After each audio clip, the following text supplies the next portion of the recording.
नमस्कार, news night में आप सभी का स्वागत है। आज की सबसे बड़ी खबर, दिल्ली शराब घोटाले मामले में पीएमएलए कोर्ट मुख्यमंत्री अरविंद केजरीवाल की रिमांड पर किसी भी वक्त फैसला सुना सकती है। मुख्यमंत्री अरविंद केजरीवाल को शुक्रवार यानी आज दोपहर 2 बजे राउज एवेन्यू कोर्ट में पेश किया गया। सुनवाई दोपहर 2:15 बजे शुरू होकर शाम 5:15 बजे तक चली है। इस खबर पर भी अपडेट देंगे, साथ ही दिन भर की बड़ी खबरें होंगी, लेकिन उससे पहले आइए नजर डालते हैं अभी तक की सुर्खियों पर। गिरफ्तारी के बाद अदालत में हुई दिल्ली के मुख्यमंत्री अरविंद केजरीवाल की पेशी। कोर्ट में ईडी ने केजरीवाल को बताया आबकारी घोटाले का मुख्य साजिशकर्ता यानी मास्टरमाइंड। कहा वो इस अपराध से होने वाली आय को संभालने के साथ साथ गोवा चुनाव अभियान में भी थे शामिल।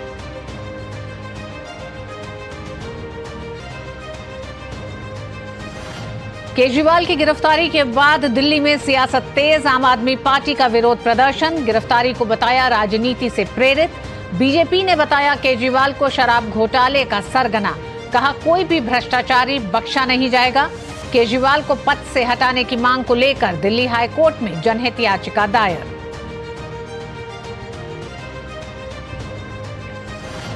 दो दिन के दौरे पर भूटान पहुंचे प्रधानमंत्री नरेंद्र मोदी को मिला भूटान का सर्वोच्च नागरिक सम्मान। पीएम ने सम्मान को 140 करोड़ देशवासियों को किया समर्पित। भूटान के अपने समकक्ष और भूटान के राजा से भी की मुलाकात। दोनों देशों में 7 समझौता ज्ञापनों पर हस्ताक्षर।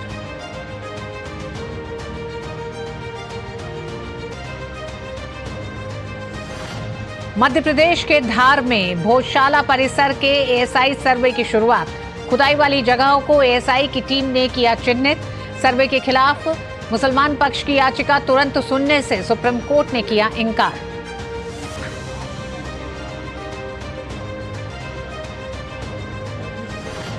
इलाहाबाद हाईकोर्ट की लखनऊ बेंच का बड़ा फैसला। UP board of Madrasa education act 2004 को बताया असंवैधानिक। कहा यह एक्ट धर्मनिरपेक्षता के सिद्धांत के खिलाफ। मदरसा बोर्ड ने कहा फैसले की होगी समीक्षा।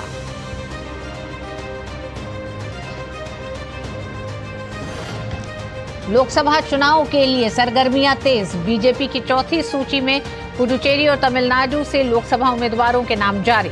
ओडिशा में अकेले सभी सीटों पर लड़ेगी बीजेपी। यूपी में अखिलेश यादव का अपना दल कमोरावादी से टूटा गठबंधन। कांग्रेस को दिल्ली हाईकोर्ट से झटका। अकाउंट फ्रीज मामले में पुनः मूल्यांकन कार्रवाई के खिलाफ याचिका खारिज। कांग्रेस ने आयकर विभाग द्वारा आयकर पुनः मूल्यांकन कार्रवाई को दी थी चुनौती। आईपीएल 2024 का हुआ आगाज। पहले मैच से पहले हुई ओपनिंग सेरेमनी। बॉलीवुड की मशहूर सेलिब्रिटीज ने बिखेरा अपना जलवा।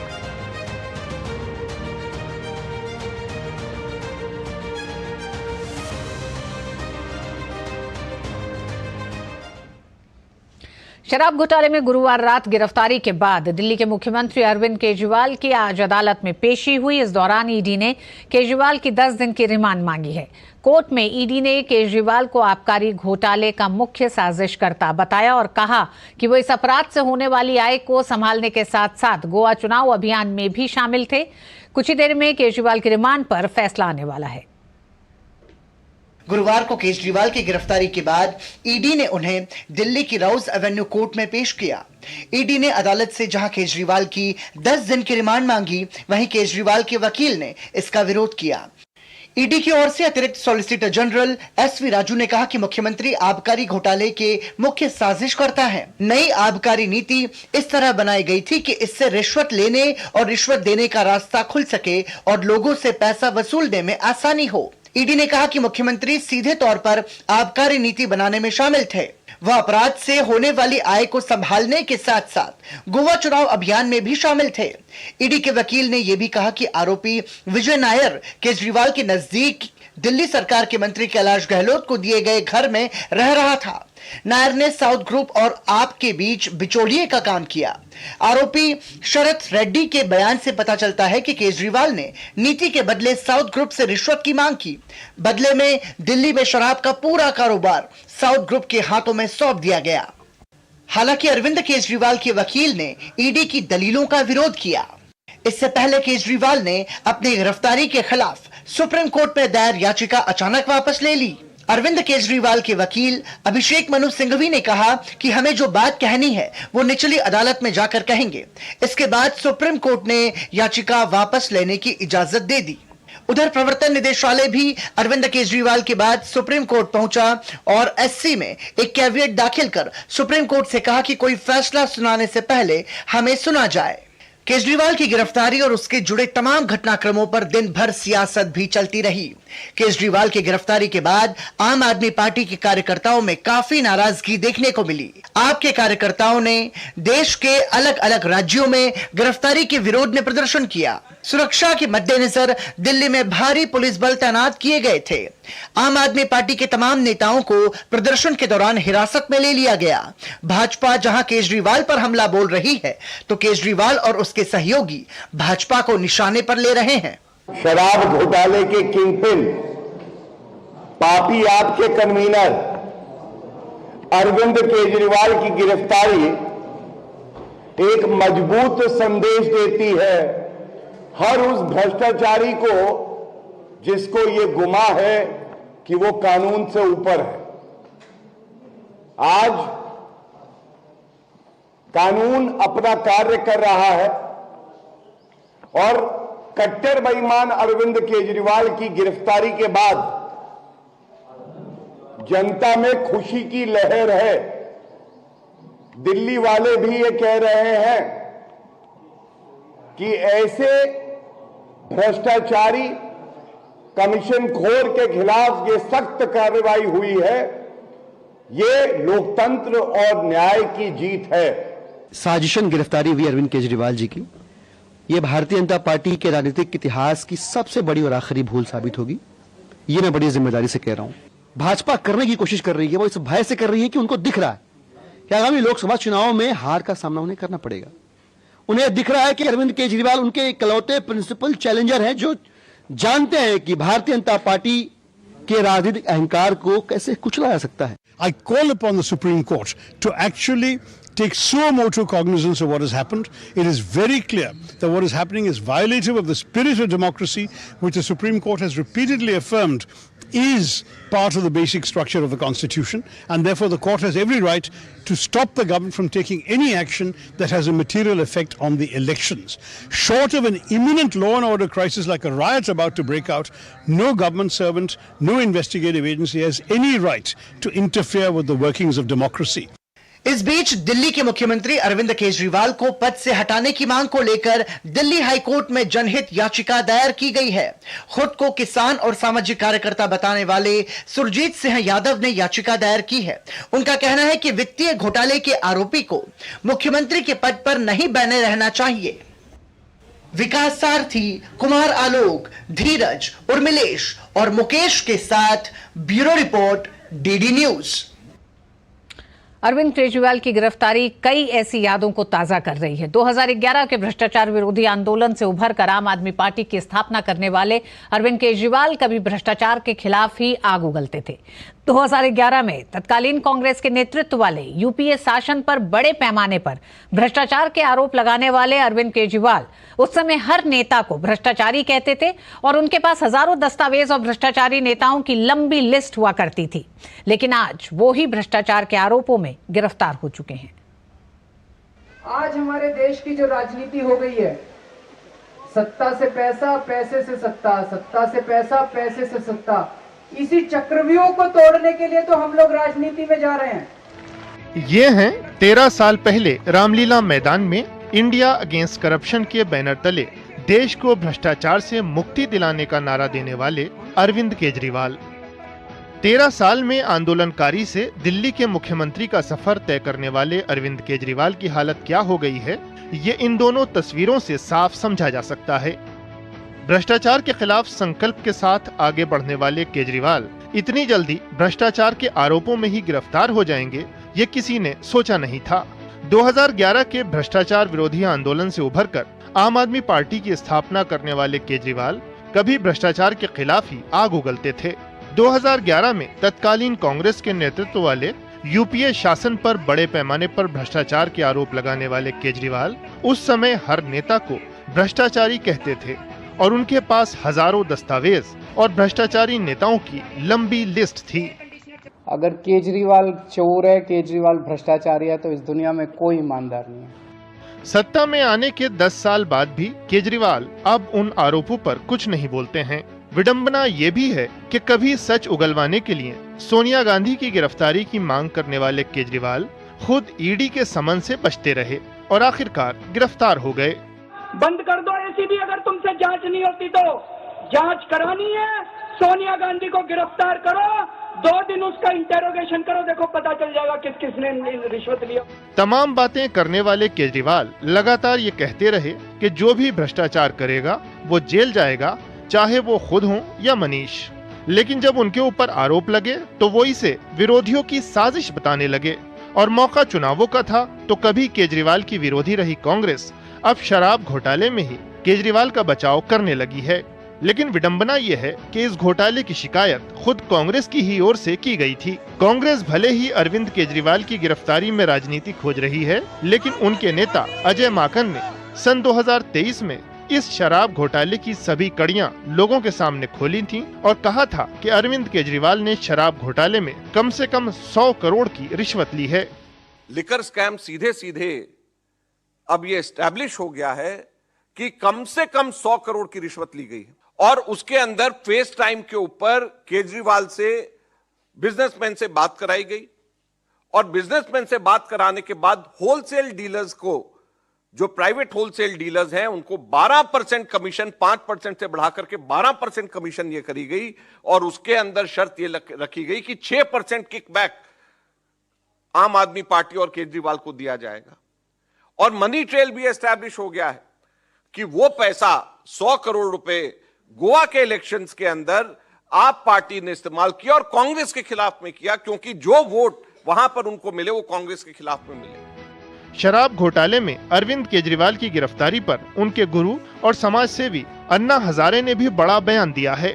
उन्होंने कहा कि केजरीवाल ने मेरे साथ मिलकर शराब के खिलाफ आंदोलन किया और आज वही केजरीवाल नई शराब पॉलिसी बना रहे हैं। अरविंद केजरीवाल जैसे आदमी जो मेरे साथ काम करता था और शराब के बारे में हम लोग आवाज उठाया था, आज वो शराब नीति बना रहा है, जिसका मुझे दुख हुआ। शराब घोटाला मामले में केजरीवाल के जेल जाने से आम आदमी पार्टी के भ्रष्टाचार मुक्त शासन और वैकल्पिक राजनीति के दावों को बड़ा झटका लगा है। मनीष सिसोदिया, संजय सिंह और सत्येंद्र जैन का बचाव करते हुए केजरीवाल भ्रष्टाचार को देशद्रोह कहते थे और कहते थे कि आम आदमी पार्टी भगत सिंह द्वारा दिखाए गए रास्ते पर चलती है, लेकिन आज मामला कुछ और ही दिख रहा है। Bureau report, DD news. 2011 में आम आदमी पार्टी ने जब भ्रष्टाचार के खिलाफ आंदोलन शुरू करा और दिल्ली की सत्ता पर जब शामिल हुई और दिल्ली की सत्ता पर जब उन्होंने अपना एक तरह से हिस्सेदारी दिखाई, उसके बाद से लगातार ये कहना था कि एक वैकल्पिक राजनीति दिल्ली वालों को देंगे, भ्रष्टाचार से मुक्त एक सरकार देंगे। ऐसे में आज तकरीबन 13 साल के बाद जब वही सारे आरोप अरविंद केजरीवाल पर लग रहे हैं, भ्रष्टाचार के लग रहे हैं और साथ ही साथ उन तमाम कार्रवाइयों के लग रहे हैं जो कार्रवाई वो अन्य नेताओं पर चाहते थे कि अगर आरोप लगता है तो आप त्यागपत्र दे दें, अगर आप पे आरोप लगता है तो गिरफ्तार किया जाए और रिमांड पे लिया जाए। आज उन्हीं सब मसलों पर एक बार फिर बात चर्चा हो रही है कि क्यों नहीं वही सब कुछ लागू हो आम आदमी पार्टी, उनके नेताओं और अरविंद केजरीवाल पर। हमारा विशेष भी यही है, ईमानदारी के नारे से शराब घोटाले तक का सफर। 3 मेहमान हमारे साथ जुड़ गए हैं। यासिर जिलानी, भारतीय जनता पार्टी प्रवक्ता, परविंदर सिंह सेठी, पॉलिटिकल एनालिस्ट, आपकी विचारधारा से काफी सहमत रहते हैं। समीर चौगामवगर, सीनियर जर्नलिस्ट हमारे साथ तो जुड़े हुए हैं। जूम पर आप तीनों का ही बहुत बहुत स्वागत है। सबसे पहले परविंदर जी, आप ही के पास आना चाहेंगे। सत्ता से पैसा, पैसे से सत्ता, यही सभी सरकारों का काम है, ये अरविंद केजरीवाल का कहना था। और सोनिया गांधी के मामले में उन्होंने कहा कि गिरफ्तार करो, रिमांड पे लो, वो सब कुछ कबूलेंगी। अगर भ्रष्टाचार का एक मामला, शराब नीति में भ्रष्टाचार का एक मामला आम आदमी पार्टी पर लगातार है, तमाम ऐसे बड़े सबूत मिले हैं, कई नेता जेल में बंद हैं, तो क्यों नहीं अरविंद केजरीवाल एक तय समय पर 9 समन से पहले कभी भी तैयार हुए कि वो जाएं और बात करें, और आज जब अंततः ईडी को गिरफ्तार ही करना पड़ा तो फिर अब उनका ये कहना है कि ये राजनीति है। नहीं, देखिए, जो भारतीय जनता पार्टी ने जिस प्रकार से प्लानिंग बनाई, जिस प्रकार से स्क्रिप्ट बनाई, उसी के अनुसार ये सारा कुछ हो रहा है। ये पहले से तय था कि अरविंद केजरीवाल को गिरफ्तार किया जाएगा। जिस प्रकार से देश के अंदर विपक्ष को डराने धमकाने और ईडी और इनके डरावे के बाद इस तरह से तंग परेशान किया जा रहा है, तो अरविंद केजरीवाल जी ने एक अपना विरोध दर्ज किया कि जो ये डेमोक्रेसी की हत्या कर रहे हैं, डिक्टेटरशिप की राजनीति कर रहे हैं, इसके सामने मैं झुकूंगा नहीं, चाहे मेरे को जेल के अंदर भी जाना पड़े। इसलिए उन्होंने ईडी को बार बार यही कहा कि आप मुझे ये बताइए। परविंदर जी, 15 लोगों की गिरफ्तारी, तमाम वो सबूत जो ईडी ने आज सामने रखे कोर्ट में, आपका कहना है वो सब झूठ है, आप ये कह रहे हैं? नहीं, देखिए मैं आपको बताता हूँ, ये अभी वो सारा मनी ट्रेल जो सामने आ रहा है, वो सारा मनी ट्रेल जो सामने आ रहा है, वो जो पैसों का लेन देन है, 2 किश्त में किस तरह से एडवांस में घूस दी गई, ये सब कुछ आप कह रहे हैं कि सब गलत है, सब राजनीति? अभी तक कोई किसी प्रकार का प्रूफ नहीं है, एक पैसे की रिकवरी नहीं है। अभी जांच चल रही है और ट्रायल चल रहा है। उसके बाद जब कोई फैसला तो जांच में सहयोग के लिए ही तो अरविंद केजरीवाल को ईडी लगातार बुला रही है परविंदर जी। तो अरविंद केजरीवाल को इसमें गुरेज क्या था? ईडी के साथ बातचीत करने से क्या, किस बात से इनकार है इसमें? नहीं, एक बात जो सिद्धांत उन्होंने तय करे, सुनिए, जो सिद्धांत ईमानदारी के उन्होंने तय किए औरों पे लागू होते हैं कि सोनिया गांधी को गिरफ्तार किया जाए, रिमांड पर लिया जाए, आरोप लगा है तो पद छोड़ दिया जाए, तो फिर ये अपने पे लागू क्यों नहीं? नहीं, देखिए, अगर कोई व्यक्ति गलत काम करता है उसके ऊपर कार्रवाई होनी चाहिए, इस बात से किसी को इनकार नहीं है। लेकिन राजनीतिक कारणों से विपक्ष के नेताओं को टारगेट किया जाए, एक अरविंद केजरीवाल, संजय सिंह, सुरेंद्र जैन या मनीष सिसोदिया नहीं, बहुत सारे नेता है विपक्ष के जिनके ऊपर इस तरह की कार्रवाई करी गई, और जो लोग भारतीय जनता पार्टी में शामिल हो गए उनके ऊपर से कार्रवाई बंद हो गई। अगर मैं ये कहता हूं कि ईडी ना नीरव मोदी के पास जाती है, ना ललित मोदी के पास जाती है, ना विजय माल्या के पास जाती है, ना सीबीआई आज तक दाऊद इब्राहिम को पकड़ पाई, और वो जो विपक्ष के अंदर सरकार के हाथों की कठपुतली बनी हुई है, और सरकार ईडी को, सीबीआई को, इनकम टैक्स को अपने कार्यकर्ता के रूप में इस्तेमाल कर रहा है। परविंदर जी, आम आदमी पार्टी, आप आम आदमी पार्टी की विचारधारा से सहमत हैं, आप इस समय अरविंद केजरीवाल का पक्ष और आम आदमी का पक्ष रख रहे हैं। उसके बावजूद जो ईडी ने राघव मुंगटा का बयान जो दिया है, उन्होंने बहुत साफ कहा है कि किस तरह से चुनाव में केजरीवाल ने 100 करोड़ की फंडिंग चाहते थे, जिसके लिए उन्होंने कहा। इसी के साथ साथ शरद शेट्टी के तमाम वो बयान है कि कविता का जो एक तरह से जो साउथ लॉबी के साथ जिस तरह से ये पूरा ट्रेल सामने आया है, वो है सामने। आप इन तमाम चीजों को आप एक तरह से कह रहे हैं कि ये सब मनगढ़ंत है। अगर ये जांच में पाया गया है तो इस पे आगे बढ़ने से गुरेज क्या है? नहीं, जांच में पाया गया नहीं, अभी तो पूछताछ चल रही है, अभी तो इनिशियल स्टेज के ऊपर है। आपने तो फैसला सुना दिया, भारतीय जनता पार्टी के नेताओं ने फैसला सुना दिया। देखिए, लड़ाई इसी चीज की है, जब देश के अंदर किसान के साथ जाती होती है, खिलाड़ियों के साथ जाती होती है, गरीब आदमी के साथ जाती होती है, मजदूर के साथ जाती होती है, पूरे देश के अंदर एक आंदोलन की स्थिति पैदा हो जाती है, और देश की सारी राजनीतिक पार्टियां अपने निजी फायदों को छोड़कर, अपने राजनीतिक फायदों को छोड़कर। यासीर जी, आम आदमी पार्टी का अभी भी यही लगातार कहना है कि ये आम आदमी पार्टी पर किसी तरह का आरोप नहीं है, ये शुद्ध राजनीति है। देखिए, परविंदर सेठी जी को मुझे लगता है कोई जानकारी नहीं जी, वो बिल्कुल अनर्गल बातें कह रहे हैं। मैं, भारतीय राजनीति की अजीब विडंबना है, लेकिन आज ये सच हो गया कि 2011 में जिस आदमी ने महाभ्रष्टाचार के खिलाफ एक आंदोलन इस भारत में दिल्ली के एक बड़े मैदान से शुरुआत करी थी, आज वही भ्रष्टाचार का सबसे बड़ा खिलाड़ी बन के सामने आया है और अंदर जेल चला गया। मैं 2 पहलू पे चर्चा रख दूं आपके सामने। ये वो उस बात पे नहीं आ रहे हैं कि जो भारत की प्रीमियम एजेंसी है उसने इनको 22 दिसंबर से लेके 21 मार्च तक 5 महीने में 9 सम्मन भेजा है। आप अगर लॉ को मानने वाले भारतीय व्यक्ति हैं तो आपको सामना करना चाहिए था। आप तो मुख्यमंत्री भी हैं, आप पढ़े लिखे भी हैं, अपने आप को IRS से अपने आप को कमिश्नर कहा करते थे, जबकि कमिश्नर कभी थे नहीं इनकम टैक्स के। लेकिन आपने 9 बार जो ईडी का सम्मन है उसका मजाक बनाया, आपने उस पर तरह तरह की बातें करी, विक्टिम बन के आप एक तरीके से सहानुभूति लेने की कोशिश करी, उसके ऊपर ये कहा कि प्रधानमंत्री नरेंद्र मोदी और भारतीय जनता पार्टी दबाव में ईडी का मेरे सामने ईडी इस्तेमाल कर रही है, लेकिन आज दूध का दूध और पानी का पानी सामने आ गया है। जो मेन मुखिया हैं उसके रूप में अरविंद केजरीवाल सामने आ रहे हैं। और जिसकी बात आप भी कह रहे हैं कि गोवा में किस तरीके से एक नहीं 5-5, 6-6 एविडेंस सामने आए हैं। पैसे की मनी ट्रेल की जो बात हो रही है, किस तरह के कैंडिडेट को पैसे दिए गए चुनाव लड़ने के लिए, और जो पूरा साउथ लॉबी है जिसका एविडेंस ईडी ने कल के कोर्ट में जो ईडी के वकील ने कहा है उस पर भी इन्होंने ध्यान नहीं दिया। इन्हें लग रहा था कि मैं सुप्रीम पावर हो गया हूं। ये तो आए थे शुचिता और नैतिकता के आधार पे राजनीति को बदलने के लिए, लेकिन राजनीति में इतना अस्तर अगर कोई भारतीय राजनीति में किसी एक व्यक्ति ने गिराया है उसका नाम अरविंद केजरीवाल। भारतीय जनता पार्टी में ने तो नहीं कहा था कि नहीं जी मैं तो घर नहीं लूंगा, मैं बच्चों की कसम खाता हूं, मेरे पास ब्लू वैगन आर कार है, उसके अलावा मैं कार नहीं लूंगा, फ्लीट ऑफ कार्स आज इनके साथ चलती है। उन्होंने कहा था मैं बच्चों की कसम खाता हूं, कभी कांग्रेस के साथ समझौता नहीं करूंगा। और उन्होंने पहली सरकार कांग्रेस के समझौते के साथ ही बनाई। हमारे साथ समीर साहब जुड़े हुए हैं, जिलानी साहब हमारे साथ समीर साहब जुड़े हुए हैं।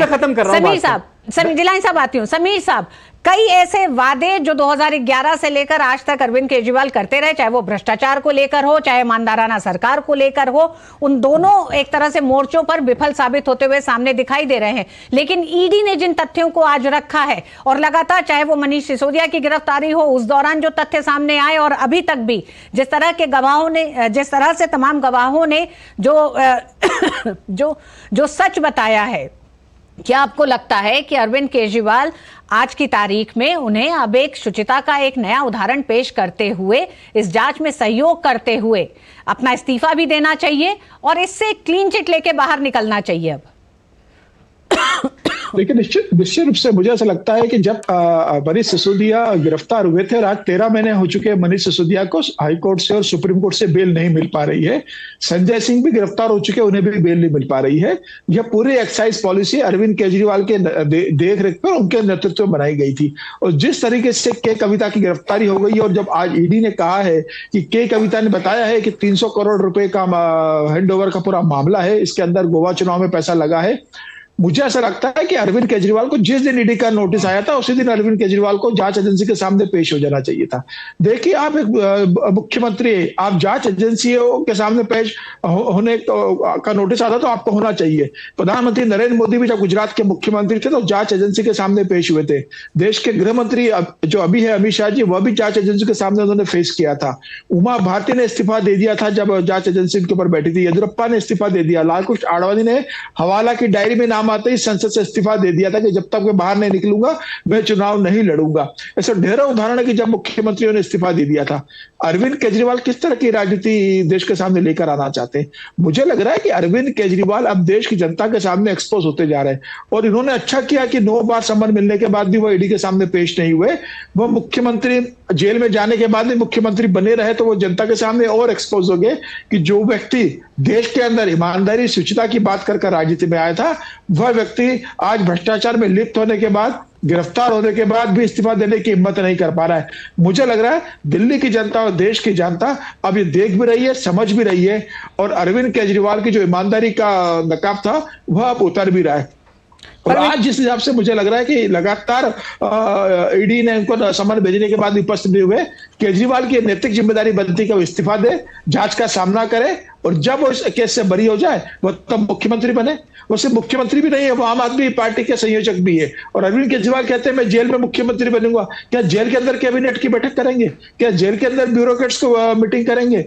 क्या दिल्ली की जनता को अगर अपने मुख्यमंत्री से मिलना होगा तो जेल में जाना पड़ेगा? ये किस तरह की राजनीति देश के अंदर अरविंद केजरीवाल देना चाहते हैं और कैसा उदाहरण देश के सामने देना चाहते हैं? मुझे लग रहा है अरविंद केजरीवाल को तत्काल इस्तीफा दे देना चाहिए। अपनी नैतिकता की अगर वो इतनी बात करते हैं तो समाज के अंदर इस बात को बताना चाहिए कि मुझे सत्ता का लोभ नहीं है। मुझ पर अगर आरोप लगा है, मैं सब पे आरोप लगाता था, अगर आज मुझ पे आरोप लगा है तो मैं 1 मिनट में पद छोड़ रहा हूं, और जब तक सारे आरोपों से मुक्त नहीं हो जाऊंगा मैं मुख्यमंत्री का पद ग्रहण नहीं करूंगा। उन्हें इस बात की घोषणा करना चाहिए। लेकिन मुझे ऐसा लगता है कि सत्ता की राजनीति ने अरविंद केजरीवाल को भी भ्रष्ट कर दिया है, और अब उनका और उन भ्रष्ट नेताओं का, जिसके ऊपर प्रधानमंत्री मोदी लगातार आरोप करते हैं कि परिवारवाद की राजनीति और भ्रष्टाचार की राजनीति और तुष्टिकरण की राजनीति करने वाले जो राजनीतिक दल है, उन्हीं के साथ अरविंद केजरीवाल हाथ मिला रहे हैं, गले मिला रहे हैं। उसी गठबंधन का हिस्सा बन गया जिस कांग्रेस पर वो भ्रष्टाचार का आरोप लगाते थे, जिस लालू प्रसाद के वो भ्रष्टाचार की अभिषेक मनु सिंघवी की ये दलील, आज वो उसी तेजस्वी यादव के साथ स्टेज शेयर करते हैं, डिनर करते हैं। समीर जी, अभिषेक मनु सिंघवी की ये दलील कि एक सिटिंग मुख्यमंत्री को इस तरह से गिरफ्तार किया गया है, इस दलील को आप किस तरह से देखते हैं? क्या ये एक तरह से मतलब लोगों के बीच में एक इमोशनल अपील के तौर पर अभिषेक मनु सिंघवी इसका इस्तेमाल कर रहे हैं? मुख्यमंत्री के रूप में तो जयललिता भी गिरफ्तार हुई थी, हेमंत सोरेन भी गिरफ्तार हुए थे, तत्काल उन्होंने जाके इस्तीफा दिया। मुख्यमंत्री होने से आपको क्या गैर कानूनी काम करने का, भ्रष्टाचार करने का लाइसेंस मिल जाता है? आप मुख्यमंत्री हो तो क्या आपके ऊपर जांच एजेंसी कार्रवाई नहीं करेगी? यह तो भारतवर्ष है जहां न्याय की व्यवस्था है। यहाँ तो देश के प्रधानमंत्रियों को भी जांच एजेंसी के सामने जाना पड़ा है, मुख्यमंत्रियों को जाना पड़ा है, बड़े बड़े अधिकारियों को जाना पड़ा है, बड़े बड़े उद्योगपतियों को जांच एजेंसी के सामने जाना पड़ा है। मुझे लग रहा है देश के अंदर कानून का राज है। आपको सुप्रीम कोर्ट और हाई कोर्ट में बुलाया जाएगा तो आपको जाना पड़ेगा, आपको जांच एजेंसी बुलाएगी तो जाना पड़ेगा। और जब ये पूरा मनी एस्टेब्लिश का जो लिंक है, जब पूरी एस्टेब्लिश हो रही है, कैसे आपने 5% से 12% का कमीशन करा दिया? कैसे 136 करोड़ रुपए की एक्साइज पॉलिसी रेवेन्यू आपने माफ कर दिया? कैसे आपने नई पॉलिसी बना दी? जब सरकारी डिस्ट्रीब्यूशन सिस्टम था तो आपने प्राइवेट डिस्ट्रीब्यूशन कंपनी को दे दिया। कैसे आपने उसके अंदर पैसे बनाए? जब आरोप लगे तो आपने एक्साइज पॉलिसी वापस क्यों ले ली? कैसे आपने विजय नायर को आगे करके इस पूरे खेल को किया है? कैसे समीर महेंद्र ने बताया कि मैंने पैसा दिया? कैसे विजय नायर का इसमें इन्वॉल्वमेंट रहा? केसीआर की बेटी का इसके अंदर इन्वॉल्वमेंट रहा? यह सब बताता है कि इसके अंदर, और मनीष सिसोदिया ने जिस तरीके से आबकारी मंत्री पूरी बनाई थी, और आप ही के चीफ सेक्रेटरी ने नरेश कुमार ने लिख के दिया था एलजी को कि इस एक्साइज जो पॉलिसी बनी है इसके अंदर आर्थिक परविंदर जी अरविंद केजरीवाल होना चाहिए। जी बिल्कुल समीर जी, परविंदर जी, अरविंद केजरीवाल जी की एक आदत रही है कि सेल्फ सर्टिफिकेट वो बांटते हैं दूसरों पर भी और खुद पर भी। वो जब खुद के लिए भी कहते हैं कि अगर अरविंद केजरीवाल बेईमान या भ्रष्टाचार हो सकता है तो देश में कोई ईमानदार ही नहीं है। ये गुरूर है अपने ऊपर, या अगर ईमानदारी का ही अगर उन्होंने इतना अपने ऊपर ठेका लिया है तो फिर उन्हें इस बात को साबित करना चाहिए। नहीं, देखिए, जब कोई व्यक्ति ईमानदार होता है और उसको अपने ऊपर विश्वास होता है, उसकी बात करता है। भारतीय जनता पार्टी के प्रवक्ता हो, समर्थक हम अपने सभी मेहमानों को भी बता दें कि 28 तारीख तक राउज एवेन्यू कोर्ट ने सीएम अरविंद केजरीवाल को रिमांड पर भेजा है। अरविंद केजरीवाल की रिमांड पर यह बड़ा फैसला आ गया है। राउज एवेन्यू कोर्ट ने सुनाया फैसला, अरविंद केजरीवाल को 28 तारीख तक के लिए रिमांड पर भेजा गया है। तो समीर जी, परविंदर जी, रिमांड पर ईडी को समय मिल गया है। अब जो तमाम वो ऐसे सबूत हैं, तमाम वो ऐसे गवाह जो अभी तक सामने थे, विकास सारथी हमारे संवाददाता भी जुड़ गए हैं। जी विकास, क्या अपडेट आपके पास अभी? हाँ जी रितु, जैसा कि बहुत देर से इंतजार हो रहा था कि कितने दिन की रिमांड मिलेगी। ईडी ने 10 दिन की रिमांड मांगी थी, लेकिन आप कहते हैं 7 दिन की रिमांड दे दी गई है। 28 तारीख तक की ये रिमांड मिली है ईडी को पूछताछ के लिए अरविंद केजरीवाल से। और अगर हम ईडी की दलीलों की बात करें तो जो रिमांड एप्लीकेशन थी वो करीब 32 पेज की रिमांड एप्लीकेशन दाखिल की थी ईडी ने यहाँ पर राउज एवेन्यू कोर्ट में। और इसमें तमाम आरोप लगाए गए हैं कि कैसे वो बार बार समन को स्किप कर रहे थे। 9 समन आए और उन पर उन्होंने जवाब नहीं दिया। इसके अलावा उनकी क्या भूमिका है, इसको लेकर के कुछ बातें लिखी हैं रिमांड एप्लीकेशन में। जाहिर है अपनी जो जांच की स्थिति है और जांच की जो महीन बातें हैं उनको तो कोर्ट में नहीं देगी ईडी, क्योंकि वो पब्लिक डॉक्यूमेंट है, जांच किस दिशा में जा रही है। लेकिन क्या क्या मेजर ग्राउंड्स हैं उनके बारे में जरूर कोर्ट को बताया, और इसीलिए ये रिमांड 10 दिन की तो हालांकि कोर्ट ने नहीं दी। आने वाले दिनों में अगर जरूरत समझी जाएगी तो ईडी फिर ये कहेगी कि उसने पहले 10 दिन की रिमांड मांगी थी तो इस बार और रिमांड एक्सटेंड की जाए। फिलहाल अब 28 तारीख तक अरविंद केजरीवाल ईडी की हिरासत में रहेंगे और जो भी सवाल ईडी उनसे पूछ रही है कल से उनका जवाब उनको देना होगा। विकास, वो क्या मेजर दलीलें रही हैं जो ईडी ने अपनी रखी जिसके लिए रिमांड की उन्होंने मांग की थी, और 10 दिन की बजाय 7 दिन का रिमांड अरविंद केजरीवाल का ईडी को मिला है?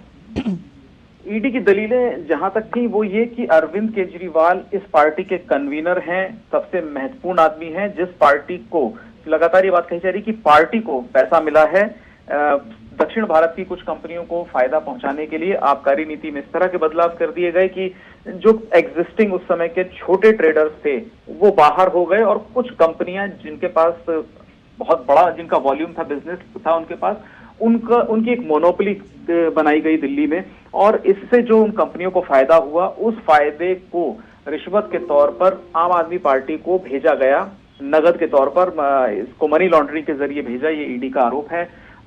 अमाउंट को लेकर के अब तक ईडी कहती है कि 100 करोड़ या उससे ज्यादा का हो सकता है, क्योंकि पूरा हवाला से ये ट्रांजैक्शन हुआ है, इसीलिए उसका ट्रेल लगातार ईडी कर रही है कि कौन कौन लोग उसमें शामिल थे। दूसरी बात, ईडी को कई लोग ऐसे मिले हैं जो अप्रूवर बन गए हैं, जिनके चलते अरविंद केजरीवाल और मनीष सिसोदिया की पहले मुश्किलें बढ़ी। जो लोग पहले आरोपी थे, खासतौर से व्यवसायी जो थे, उनमें से कई लोग अप्रूवर बने और उन्होंने पहले मनीष सिसोदिया के खिलाफ और अब जाहिर है कि अरविंद केजरीवाल के खिलाफ भी बयान दिए हैं। तो ये मुश्किलें अरविंद केजरीवाल के लिए इससे बढ़ी।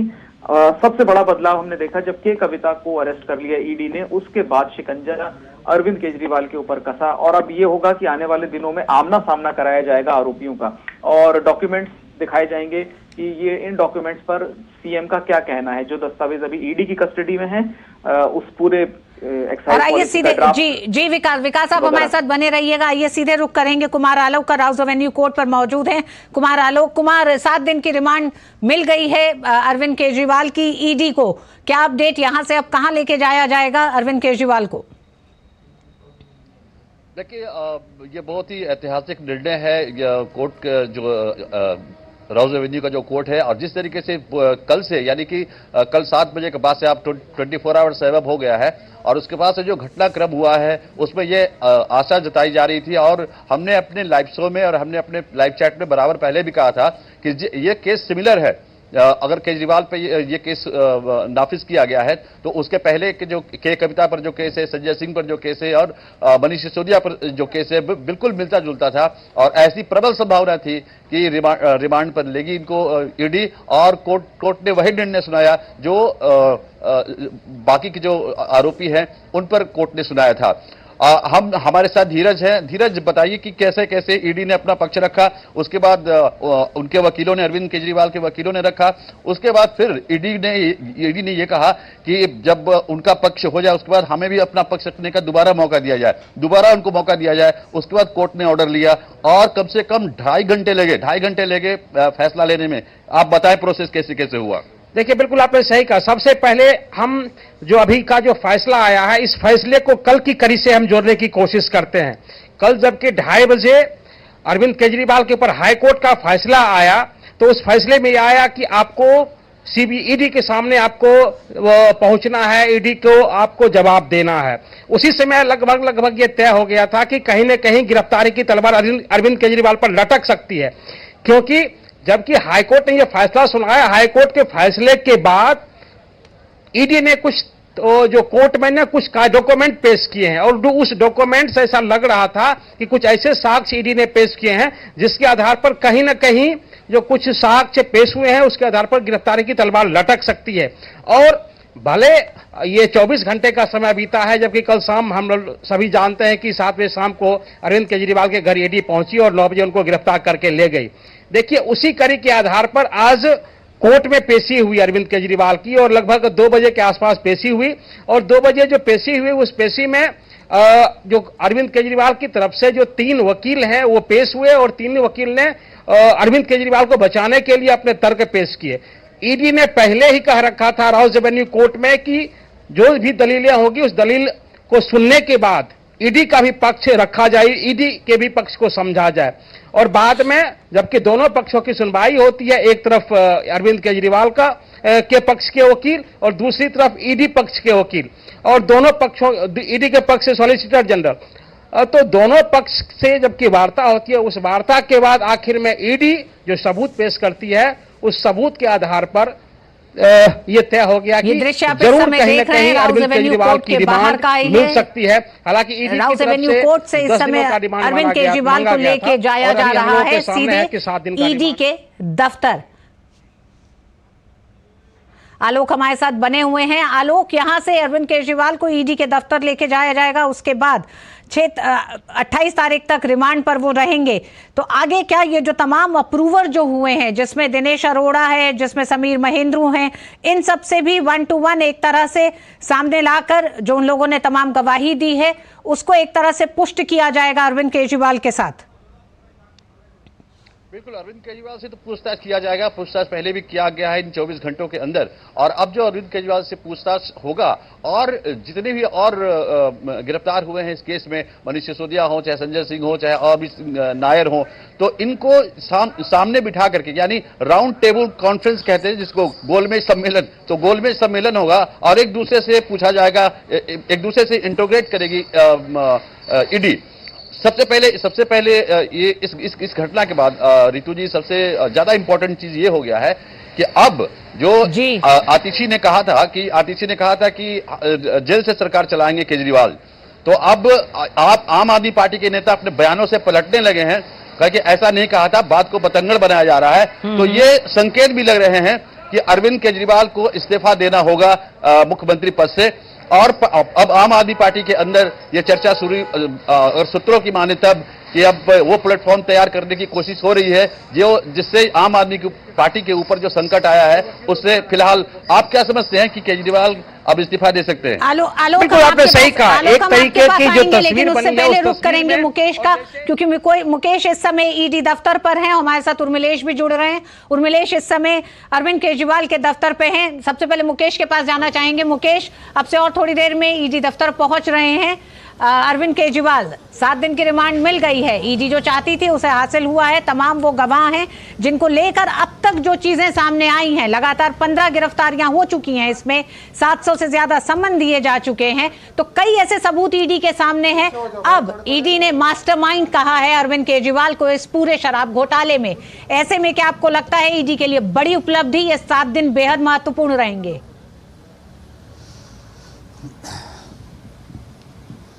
बिल्कुल ऋतु जी, आपने सही कहा कि किंगपिन करके उनको यहां पर बताया गया था कि केजरीवाल की बिना आम आदमी पार्टी में पत्ता नहीं हिलता, तो इतना बड़ा शराब घोटाला हो गया और उनको इसकी खबर भी नहीं थी, इनकी भनक भी नहीं थी। कल जब ईडी ने उनको हिरासत में लिया और लगातार 4 घंटे की पूछताछ की, तो उन्होंने कहीं ना कहीं अपने बयान से पलटने की कोशिश की। लेकिन ये देखिए, ईडी का ये वो रास्ता है जहां से केजरीवाल जी को लेकर के यहां से जाया जाएगा। इससे पहले भी वो लगातार ईडी के संबंध से बच रहे थे, लेकिन यहां पर देखिए आप, पूरी की पूरी यहां पुलिस बैरिकेडिंग कर दी है, तमाम पुलिस यहां पर मौजूद है, यानी कुछ ही पलों में यहां पर केजरीवाल को लेकर के के बयान ईडी ने रिकॉर्ड किए, उनमें भी उनका नाम कहीं नहीं है। ऐसे में उनकी कस्टोडियल इंटरोगेशन बनती नहीं है और हमने उसको अपोज किया था, पर अब 6 दिन का चूंकि रिमांड हो गया है, जज साहब ने कर दिया है, इसलिए अब वो 28 तारीख को यहाँ पेश होंगे। ठीक है,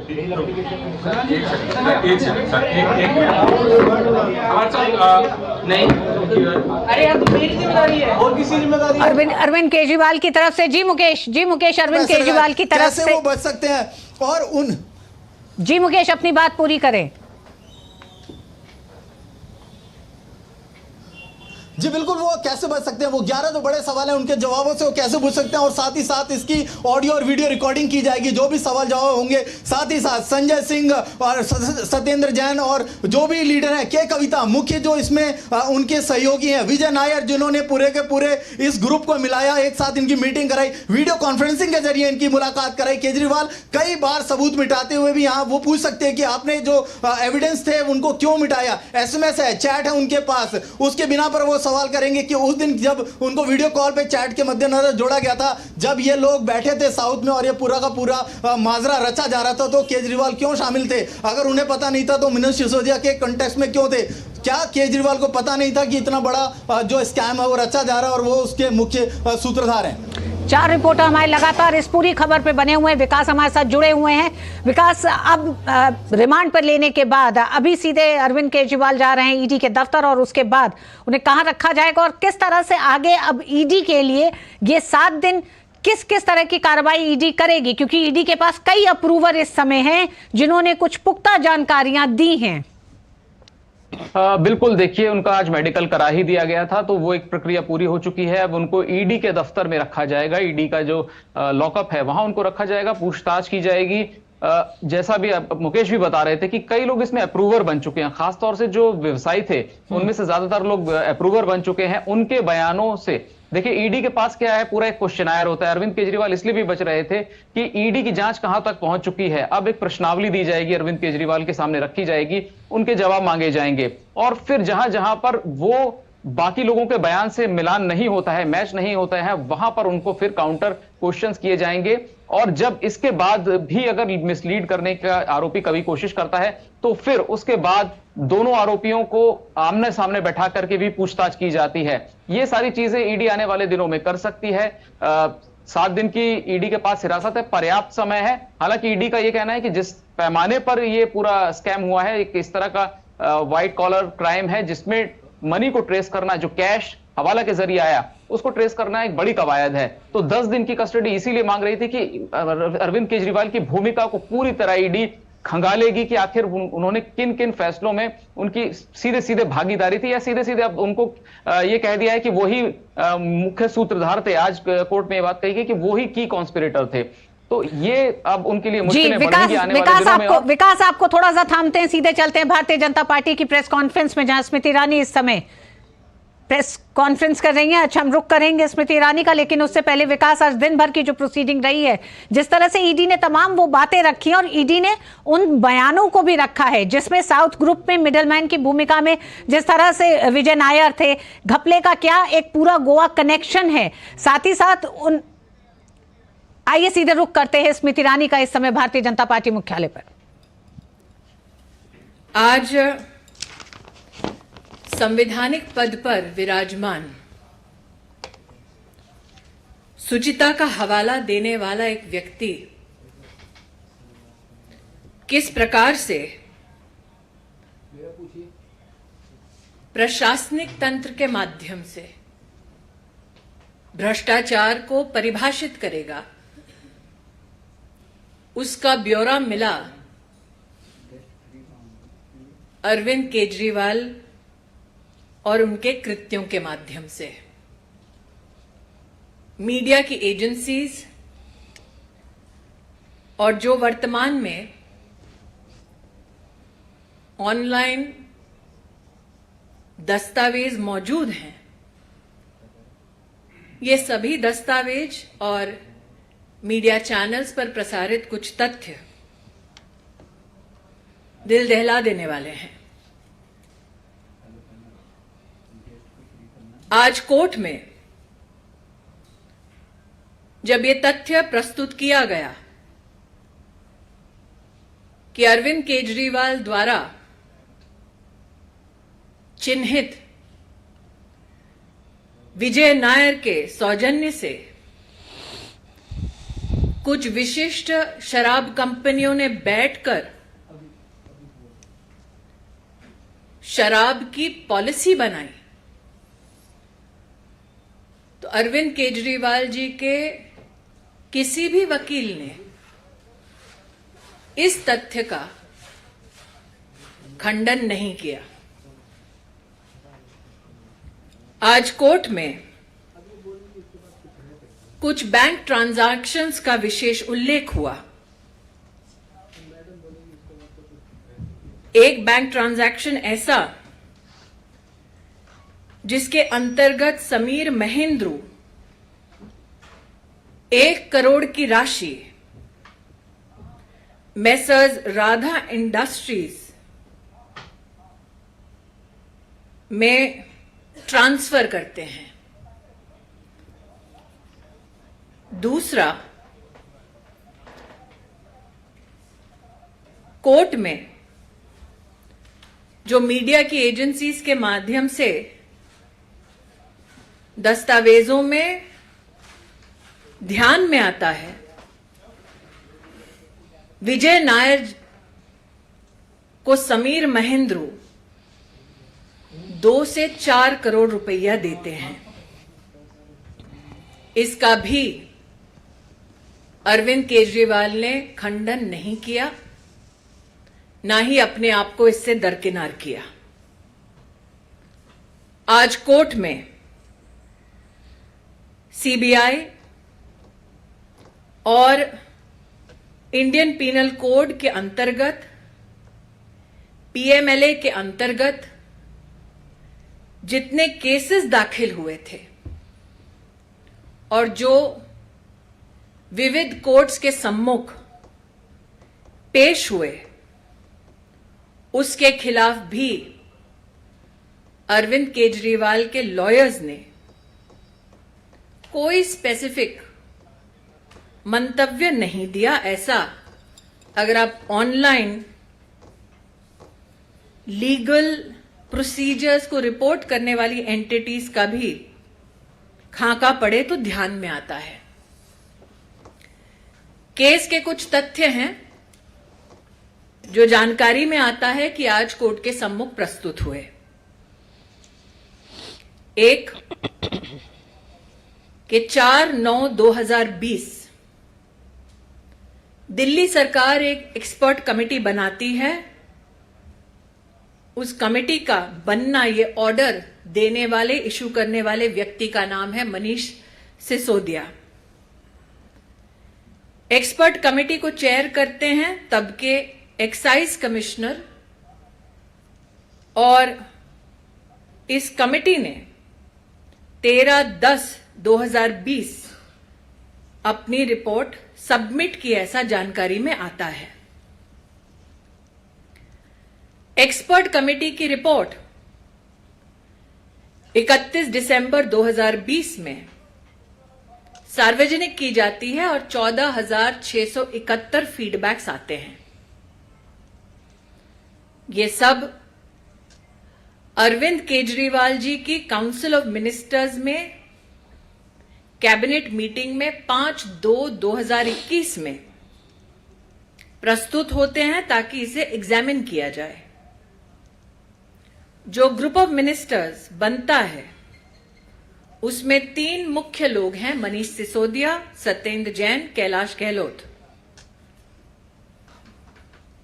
मैं आपका ध्यान आकृष्ट करना चाहूंगी कि जो कोर्ट के सम्मुख दस्तावेज प्रस्तुत हुए हैं उसमें यह साफ इंगित है कि इन दस्तावेजों में बिना किसी कारण क्लैरिफिकेशन और मॉडिफिकेशन किया जाता है। बदला हुआ यह दस्तावेज दोबारा जनता के सम्मुख कभी प्रस्तुत नहीं होता।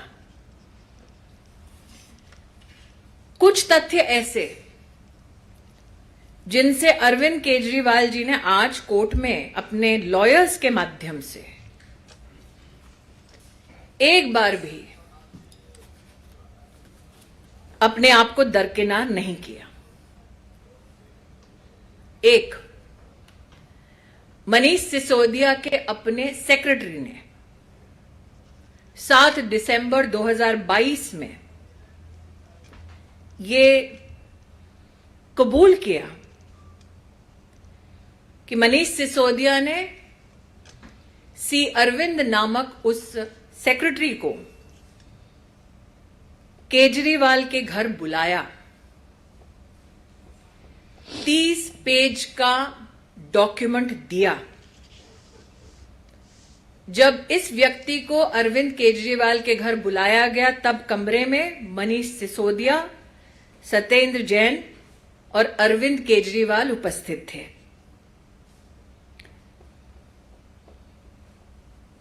यह कहा गया है कि सी अरविंद मनीष सिसोदिया के सेक्रेटरी ने यह कबूल किया है कि मनीष सिसोदिया ने उनको इन सबकी उपस्थिति में कहा कि जो दस्तावेज थमाया जा रहा है वही ग्रुप ऑफ मिनिस्टर्स की रिपोर्ट बनेगी। उस दस्तावेज में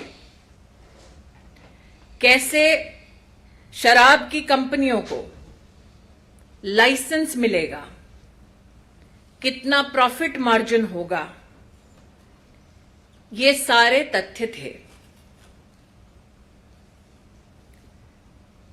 इसका भी खंडन अरविंद केजरीवाल के वकीलों ने नहीं किया। एक और तथ्य, बुच्ची बाबू, सीए ऑफ मिस के कविता, 23 फरवरी 2023 उन्होंने स्वयं ये स्टेटमेंट दिया कि विजय नायर, जिनको अरविंद केजरीवाल अपना माय बॉय कहकर संबोधित कर चुके थे, उन्होंने शराब के इस घोटाले के संदर्भ में ये ऑफर दिया कि कुछ पॉलिसी में ऐसा बदलाव हो सकता है जिससे कि कविता को मुनाफा हो। मात्र ये स्टेटमेंट नहीं है, कोर्ट में बुच्ची बाबू जो सीए हैं के कविता के, उनके व्हाट्सएप मैसेजेस भी उपलब्ध हैं, ऐसा कोर्ट के सम्मुख कहा गया। तब भी अरविंद केजरीवाल जी के वकीलों ने इस स्टेटमेंट का और स्टेटमेंट से संबद्ध व्हाट्सएप मैसेजेस का खंडन नहीं किया। सार्वजनिक रूप से दस्तावेज जो उपलब्ध हैं उसमें कोर्ट में जांच एजेंसी ने कहा कि अरविंद केजरीवाल ने घूस मांगी साउथ ग्रुप से। उसके संदर्भ में श्री एमएस रेड्डी का बयान पिछले साल का 6/7/2023 और 17/7/2023 स्पष्ट रूप से लिखा था कि अरविंद केजरीवाल ने सेक्रेटेरिएट के अपने ऑफिस में 16 दिसंबर 2021 शाम 4:30 बजे मिलने का समय दिया। मिलने का कारण जो दस्तावेजों में उपलब्ध है, अरविंद केजरीवाल का statement as per MS Reddy कि हम दिल्ली में सबको बिजनेस करने के लिए बुला रहे हैं। Kavitha daughter of chief minister Telangana K Chandrasekhar Rao ने हमें अप्रोच किया है और अरविंद केजरीवाल की पार्टी आम आदमी पार्टी को 100 करोड़ रुपए देने का विषय रखा है। तत्पश्चात एमएस रेड्डी ने कहा कि 19 मार्च 2021 को कविता उनसे मिली और कविता ने उनसे कहा कि वो 50 करोड़ का अरेंजमेंट करें। और इस खबर पर हम लौटेंगे, लेकिन उससे पहले आइए सीधे आपको लिए चलते हैं। विदेश सचिव इस समय एक प्रेस कॉन्फ्रेंस कर रहे हैं। In terms of outcomes, especially looking at the political salience of some of these outcomes, you would recall that this is Honorable Prime Minister's third visit to Bhutan since 2014. You are aware that Bhutan was the first overseas destination in 2014 and also among early visits by Prime Minister Modi ji in 2019. This is a very clear reflection of the importance and the priority that the Prime Minister attaches to the India-Bhutan relations. Also at the same time, it signifies high-level, leadership-level focus and prioritization of the relationship. This is not just a tradition of regular high-level exchanges between India and Bhutan, but it also allows the leaderships of the two countries to undertake a detailed assessment of the status of relationship across various domains. The present visit of Honorable Prime Minister follows recently the visit last week of His Excellency Dasho Tshering Tobgay, the Prime Minister of Bhutan, to India. As I mentioned briefly in my opening remarks, in terms of audiences and meetings, the audience with His Majesty the King and the meeting with Prime Minister Tobgay were very productive, allowing essentially the two Prime Ministers and the Indian Prime Minister and His Majesty the King to take an extensive and exhaustive review of the entire gamut of our bilateral relations, also at the same time underline the important segments that the two countries would focus on going forward. In terms of the order of Druk Gyalpo, as I mentioned, Honorable Prime Minister Modi ji accepted the highest civilian award of Bhutan, Order of Druk Gyalpo, earlier this afternoon. You would recall that conferment of the award was announced by His Majesty the King of Bhutan in December 2021 in recognition of Honorable Prime Minister's contributions to strengthening India-Bhutan friendship. As I mentioned, Prime Minister Modi ji is the first foreign dignitary and the fourth person to have been conferred this award in Bhutan. This is clearly a very important and significant milestone in our bilateral relations with Bhutan.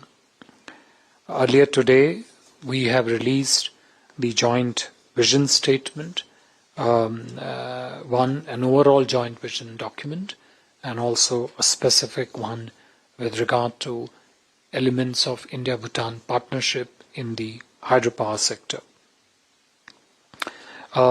The joint vision statement captures the essence of India-Bhutan cooperation, which is Bharat and Bhutan together for progress and development.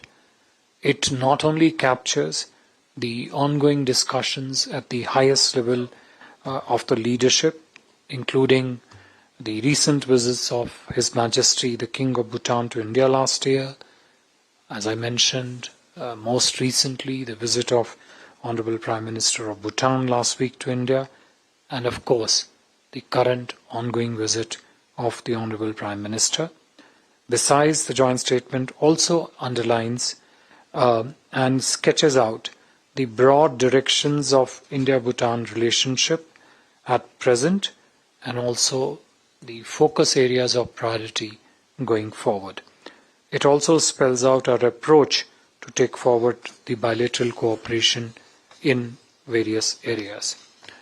The joint vision statement on India-Bhutan energy partnership, which also has been issued earlier today, is a very important outcome because it focuses on how the two countries will cooperate on mutually beneficial hydropower cooperation in months and years ahead, as also deepen our energy partnership in the areas of non-hydropower renewables. Since I mentioned about the MOUs, I would like to mention that you would have witnessed this earlier today. 7 MOUs were exchanged between the two sides. I will only list out the areas in which these were exchanged, and if there is an interest, there could be a handout which could be shared with the members of the media.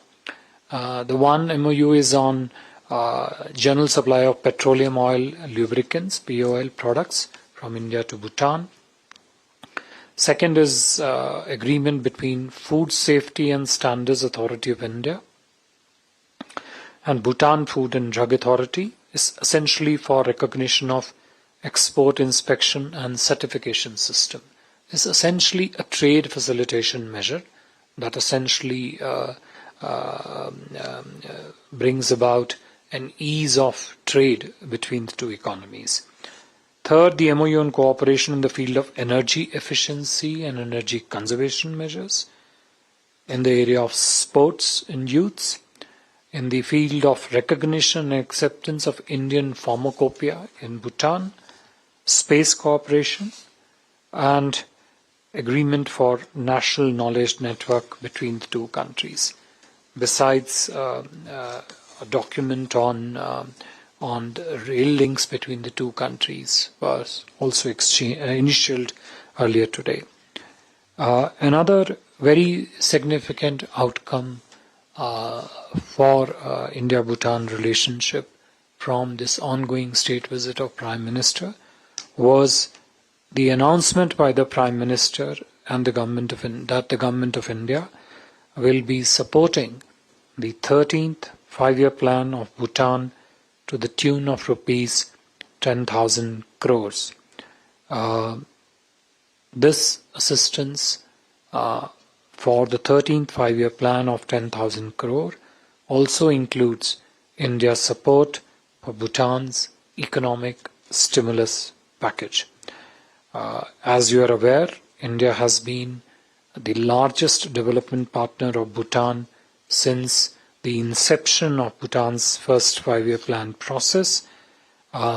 Just to give a comparative frame of reference, for the 12th five-year plan, the total support provided was 5,000 crores. So the quantum announced by the Honorable Prime Minister today in the public event as also in the private conversation is double of what was announced for the previous five-year plan. And this is again a manifestation of one, clear strength of our partnership, and also manifestation of our commitment to step up our support for the 13th five-year plan, which essentially is a very important segment of bilateral cooperation between the two systems, between the two peoples also. Our plan assistance is a very crucial part of our partnership, and what it does most importantly is allow both the countries to push forward our bilateral engagement in the areas of common priorities. Tomorrow, as part of his program, Honorable Prime Minister would also be inaugurating the Gyaltsun Jitsun Pema Mother and Child Hospital, which has been constructed with the Government of India's assistance under the previous five-year plan, the 12th five-year plan. This is a 150-bedded hospital in Thimphu, which is essentially focused on improving maternal and child care in Bhutan. That would be the last event by the Honorable Prime Minister in Bhutan before his departure and return to India from Paro tomorrow morning.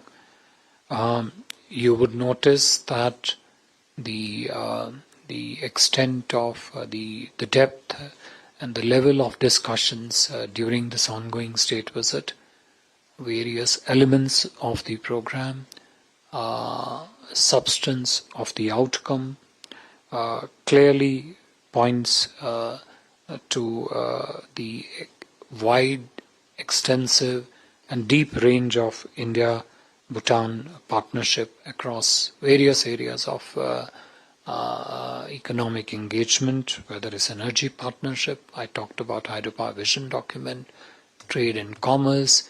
I talked about, Prime Minister spoke about integrated checkposts being built across the borders, enhanced railway connectivity, measures which enhance people-to-people linkages, which is one of the mainstays of our partnership, clearly points to the special relationship which of India and Bhutan, between India and Bhutan, characterized by trust, goodwill and mutual understanding. I think besides all this, a very important point is that the visit has given us a very clear roadmap of the direction to pursue, area to prioritize, intensity to focus on in terms of how we would be carrying forward our collaboration in months and years ahead. I think I will stop here. If there are questions, we'll try and take them. From here, Arushi.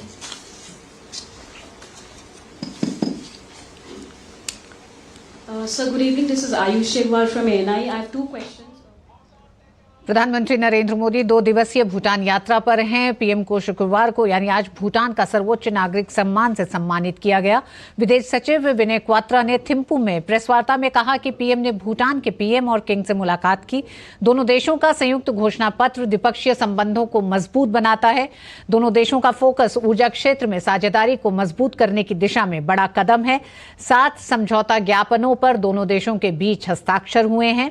इसी के साथ PM Modi ने दोनों देशों के संबंधों को प्रगाढ़ बनाते हुए थिम्पू में ऐलान किया कि भूटान के 13वें पंचवर्षीय योजना के लिए भारत 10,000 करोड़ की सहायता देगा। तो इन तमाम इस खबर के साथ ही हम लगातार बने रहेंगे। अरविंद केजरीवाल को 7 दिन की रिमांड ईडी की मिल गई है। इस पर आगे के अपडेट के साथ कार्यक्रम जारी रहेगा। मुझे दीजिए अनुमति। नमस्कार।